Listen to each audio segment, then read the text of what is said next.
We tend to only hear the stories of the Tiger Woods of the world, those who have successfully dominated a single field from training since they could walk.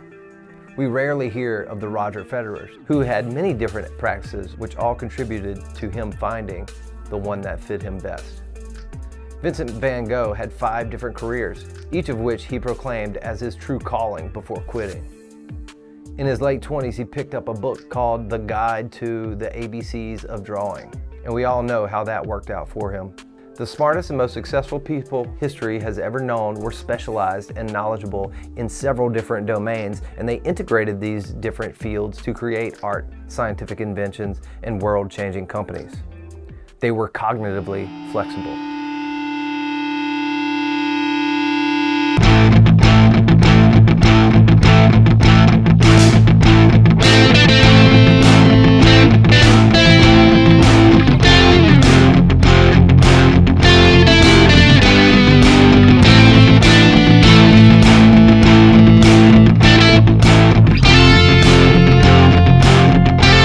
The world is getting more complicated and competitive every day. And it's a common suggestion to specialize. It kind of started in the 80s, but the truth is, specialization has been on the decline ever since.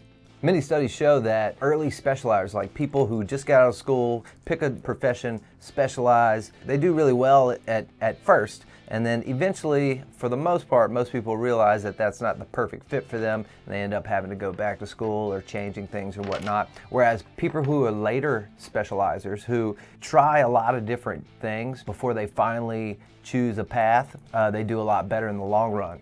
So the more things we try and the more skills we develop, the more likely we'll find a career that we'll stick with. Many technological inventors increased creative impact by combining different domains. Usually 2 different domains that people never thought would combine.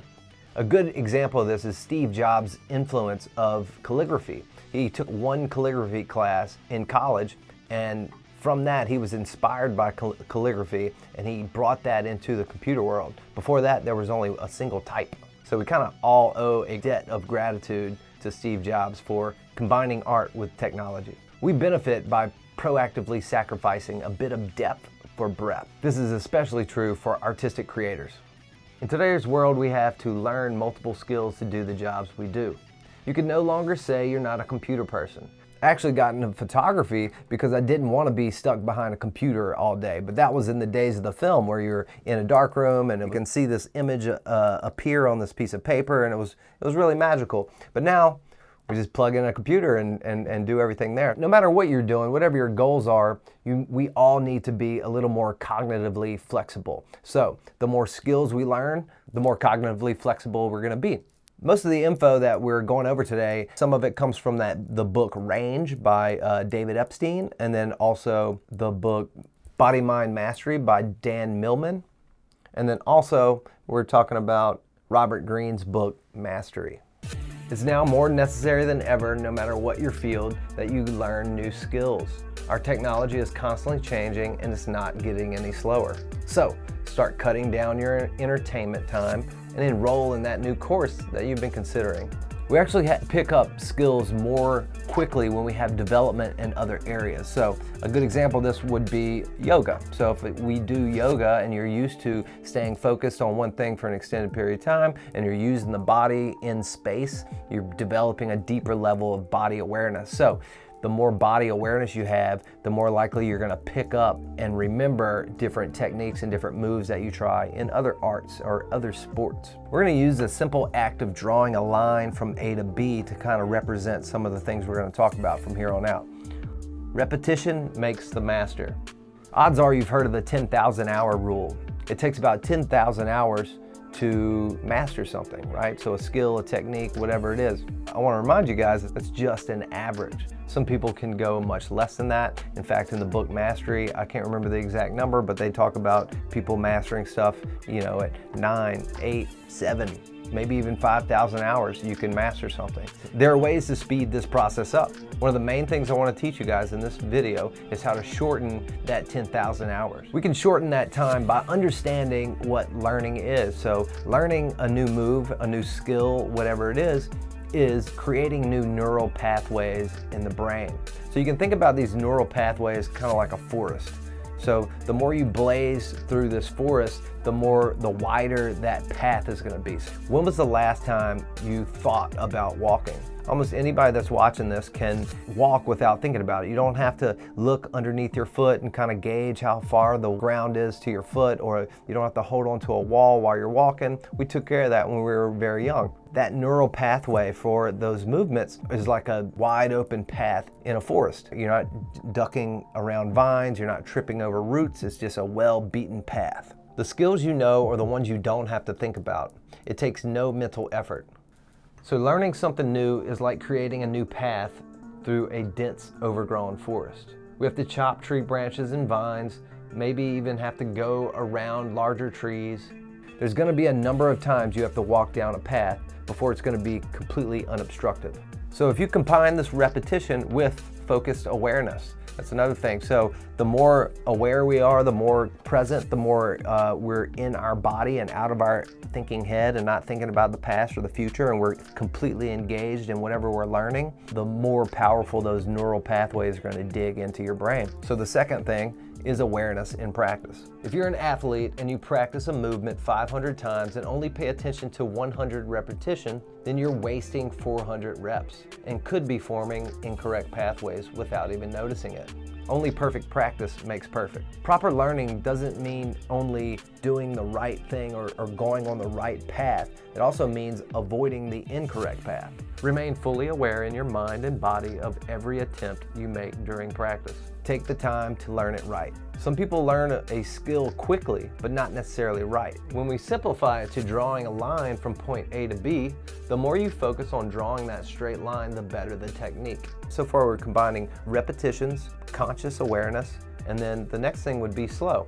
So practicing a movement slow is helping form the correct pathways, because it's always easier to kind of speed those movements up for the most part. So we want to get the groove, kind of like creating a clear path in a forest by walking, and then one day you can run through it. I believe this could be why the great judo and jiu-jitsu teacher Mitsuyo Maeda stated, "Slow is smooth, smooth is fast." The way I interpret that is that we have to have focused awareness to do the technique correctly. The more you burn the correct path into your subconscious, the less likely you're going to do it incorrectly. Incorrectly would be like creating a longer curved path from A to B. When it comes to jiu-jitsu and fighting, the idea of slow, conscious training is about getting the technique right so that in a tournament or a fight, your adrenaline will be going and you won't have to worry about speeding it up because it will come naturally, and you are more likely to be on the correct path. In terms of the force, there will be nothing in your way. Nothing for you to trip over. The more focused attention you have, the straighter the line from A to B. If you're not focused, the lines are going to be wobbly or curved or off the path. It's going to be like a longer path from A to B. And we don't want wobbly lines. The next part is threes. It turns out in a lot of learning studies that when we practice in sets of three, so threes and then we take a break, apparently as soon as somebody hit their fourth rep, it was not as good. So it's a good idea to do 3 reps and then take a break, shake it off, breathe, get out of that mind, come back into the body, feel, and then go back into it for 3 more. That's what it takes to create those neural pathways.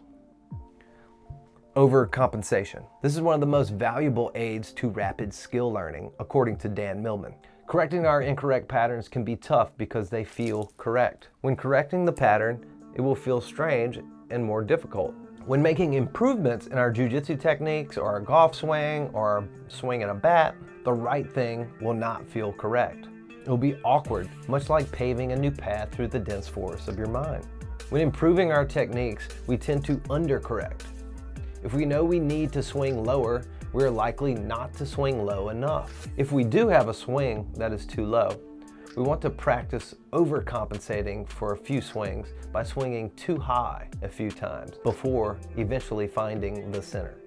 The principle of overcompensation, working both sides, applies to elements of timing, balance, accuracy, and force in every possible sport or movement skill. It also applies to everyday activities like walking, talking, eating, or making love. Many people will just want to kind of go to just doing it right, but the studies do show that if you're willing to work both sides, you're more likely to learn these techniques or any technique much quicker.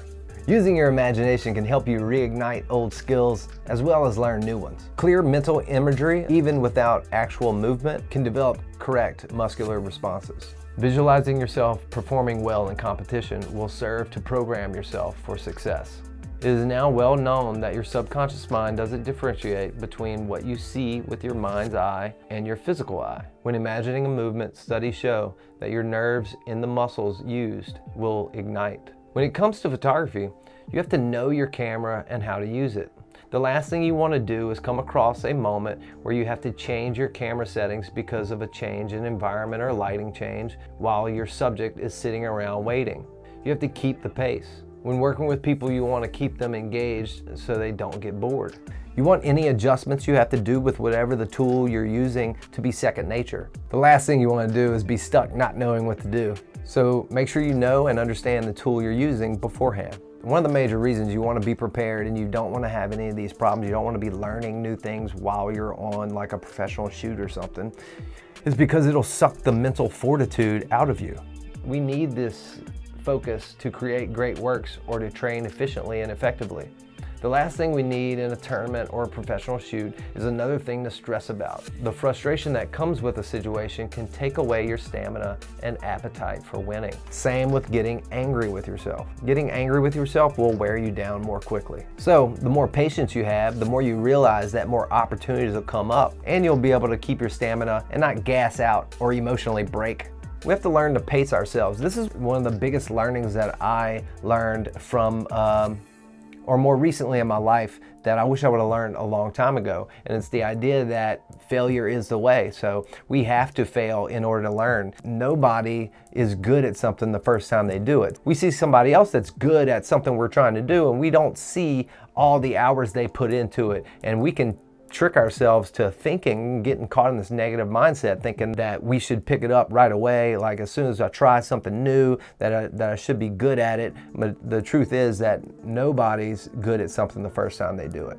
So the final thing I want to go over today is shortening your refractory period. Failure is going to happen. That's how you know you're learning, by failing, right? So failure is the way. It's been kind of like a hashtag that's been going around, and I completely relate. I think it's amazing. That's a great idea. So the more you realize that failure is the way, the less likely you're going to get upset with yourself. The worst thing about trying to learn something new is getting upset or being down on yourself. So we want to shorten that period where we feel sorry for ourselves. And Joe Dispenza calls it the refractory period. So refractory period is basically your rest period in between movements, but it can also be the period, that rest period where you are just feeling bad for yourself, right? So we feel bad and we get down and we get upset with ourselves. The more we can shorten that period, the more likely we're going to learn things quicker, and we're going to shorten that 10,000 hours. We're going to learn how to master stuff much more quickly.